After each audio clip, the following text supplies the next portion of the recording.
안녕하세요. 일본 꿀팁 베트남입니다. 요즘에 모든 세대의 고민 뭘까요? 바로 취업인 것 같습니다. 20대, 30대 분들은 취업, 그리고 그 이상 40대, 50대, 60대 분들까지는 재취업에 대해서 참 많이 고민을 하시는 것 같아요. 한국에서는 취업도 굉장히 어려워졌고, 난이도 높아지고, 일자리의 수준이라고 할까요? 아니면 품질이라고 할까요? 이것도 예전보다 많이 낮아진 것 같아요. 만족하시는 분들이 적은 것 같은데요. 구독자분들이나 주위에서도 정말 많이 물어보는 것 같아요. 베트남에서 취업하고 싶은데 대체 어디서 어떻게 시작해야 하나요? 라는 겁니다. 사실 베트남 취업 방법 크게 세 가지로 나뉘는 것 같아요. 첫 번째는 정부나 민간 지원 연수 프로그램이 있습니다. 그리고 두 번째는 직접 취업, 카페나 플랫폼, 카톡방 등이겠죠. 그리고 마지막 현지 유학 후 인맥으로 취업을 하는 건데요. 오늘은 베트남에서 어떻게 취업을 하면 좋은지, 그리고 이 블랙 기업이라고 할까요? 안 좋은 기업들 잘 구별하는 방법까지 말씀드리도록 하겠습니다. 그럼 출발하시죠. 먼저 연수 프로그램입니다. 대표적으로 세 가지 정도 있을 것 같은데요. GIBM이라고 하는 대우세계경영연구원에서 하는 민간 사업이 있고요. 두 번째는 코이카라고 하는 영 프로페셔널 사업이 있습니다. 마지막으로는 산업인력공단에서 하는 K무브스쿨이 있어요. 저는 20, 30대 젊은 세대가 베트남에 오신다고 하면 요 세 가지 사업을 통해서 오시는 것을 가장 추천을 드려요. 왜냐하면 기본적으로 베트남에 대한 교육을 시켜줍니다. 두 번째, 이 사업에는 마지막 단에 이제 취업을 연계해주는 프로그램이 함께 붙어 있어요. 그리고 세 번째, 이 비용이 공짜입니다. 그렇기 때문에 시간을 좀 쓰시긴 하겠지만 어쨌든 베트남에서 본인의 돈을 최소화로 사용하시고 그 다음에 취업까지 연결되는 확실한 방법이기 때문이에요. 하지만 나이 제한이 보통 있어가지고 요거는 한번 확인을 해보시는 거 추천드릴게요. GIBM은 김우중 전 대우그룹 회장 뜻에 따라 만들어진 프로그램이에요. 지금 베트남 하노이 쪽에서 운영을 하고 있고요. 다른 국가 몇 개도 같이 하는 걸로 알고 있습니다. 보통은 상반기, 하반기 각각 뽑고요. 국내에서 2개월, 해외 9개월, 총 11개월 동안 과정을 겪는다고 합니다. 등록금이 이제 조금 일부 있는데요. 이거는 제가 봤을 때는 정말 등록금이라기보다는 약간 취업 프로그램 연수를 완료한다는 보증금 같은 것 같아요. 실제로 받는 혜택은 이보다 많은 걸로 알고 있어서 한번 해보시는 거 추천을 드리고요. 특히 베트남어를 좀 중점적으로 배우는 부분이 있어서 실제로 활용하기에도 좋은 것 같습니다.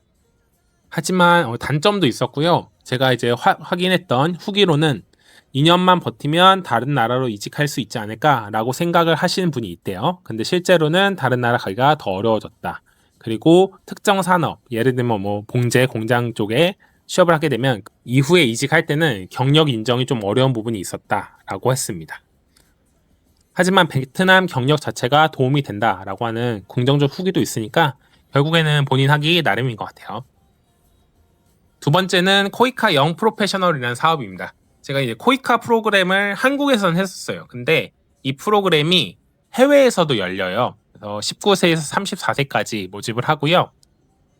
주로 개발도상국, 베트남을 포함한 여러 국가에서 해외 사무소 지원이 가능합니다. 여기에 이제 선정이 되시면 코이카로 이제 인턴 생활을 하시는 거라고 보시면 되고요. 6+6으로 알고 있어요. 그래서 최대 1년까지 있을 수 있고요. 또 하나의 좋은 점이라고 하면 계약직으로 연장이 되실 수도 있어요. 그래서 2년 정도 연장이 되면 거의 주재원급 대우를 받는 걸로 알고 있습니다. 이거는 이제 다시 지원을 하기는 하겠지만 어찌됐든 코이카라는 좋은 기관에 주재원으로 파견이 될 수 있는 기회가 생길 수 있다. 그 안에 준비만 잘하시면 또 좋은 소식 나올 수도 있겠죠. 그리고 이 코이카 프로젝트가 좋은 점은 기관이기 때문에 기업이랑 다르게 성과에 대해서 엄청난 부담이 오지 않아요. 영업을 한다거나 아니면 직원들의 관리를 한다거나 이런 부분이 압박이 굉장히 적은 편이기 때문에 초년생들이 또 지원해볼 만한 프로그램인 것 같습니다. 마지막으로 K무브스쿨이 있습니다. 이거는 한국산업인력공단에서 운영을 하고요. 직접 연수를 하는 게 아니고 외부에 있는 전문기관에 위탁하는 방식이에요. 그렇기 때문에 커리큘럼 차이가 좀 있어요. 실제로 그래서 사례를 보면 베트남 쪽으로 보면 물류, 무역, 생산품질 이렇게 다양하게 이제 뽑는데 본인이 원하는 직무에 도전할 수 있다. 이런 게 장점일 것 같습니다. 다만 단점이라고 하면 이 외부 기관의 교육 커리큘럼 품질이 천차만별입니다. 그래서 어떤 곳은 정말 취업률을 올리려고 안 좋은 회사에 막 넣기도 한대요. 그런 얘기도 있으니까 조금 조심해서 후기도 보시면서 지원하시는 거 추천드립니다. 예, 그리고 직접 취업이 있을 것 같습니다. 이거는 주인장인 일본 꿀팁 베트남이 직접 했던 방법인데요. 코트라가 운영하는 네이버 카페가 있고요. 사람인이나 잡코리아 같은 플랫폼에서도, 그리고 카카오톡 오픈 채팅방에서도 직접 모집을 합니다. 가장 좋은 점 뭘까요? 바로 취업이 가능합니다. 면접 보고 마음에 들면 바로 일하는 거예요. 연수 기간이 없기 때문에 특히 이제 경력직 분들이 좀 이동하시기가 좋죠. 왜냐면 내가 원하는 회사나 직무가 어느 정도 공개가 돼 있기 때문에 면접을 보고 통과하면 바로 일을 하시는 구조라고 보면 됩니다. 그리고 뭐 나중에 제가 로컬 잡 공장이죠. 그리고 시티 잡 도시에 있는 곳인데 이런 식으로 좀 구별이 되는데 이런 것도 확인해서 지원이 가능하다는 점 큰 장점입니다. 이 해외 취업을 하게 되면 삶의 퀄리티가 대도시에서 얼마나 떨어져 있느냐로 나뉘거든요. 그렇기 때문에 같은 연봉이라고 하면 보통은 시티잡을 선호하는 게 일반적입니다. 다만 하나 주의하셔야 할 점, 최근 동남아 지역에 한국인 대상 취업 사기 엄청 많았죠. 캄보디아가 이제 주로 그 떡밥을 많이 돌리긴 했었는데 지금은 많이 조용해졌다고 해요. 그래도 불법 행위를 강요하거나 뭐 금전이나 개인정보 요구하는 경우 있습니다. 이런 것들은 조심하셔야 되고요. 또 이 블랙 기업이라고 할까요? 굉장히 복지가 안 좋고 아니면 대우가 안 좋은 기업들이 있습니다. 이런 기업들은 알아서 좀 거르시는 게 필요해요. 가장 좋은 거는요. 그 해당 구직 구인 사이트에 기업 이름을 한번 쳐보시면 좋습니다. 계속 공고가 올라오는 기업들이 있어요. 여기는 그만큼 담당자가 계속 바뀌고 있다는 뜻이기 때문에 안 좋은 기업의 확률이 굉장히 높습니다. 베트남도 좋은 일자리는 대부분 인맥이나 네트워크 통해서 결정이 돼요.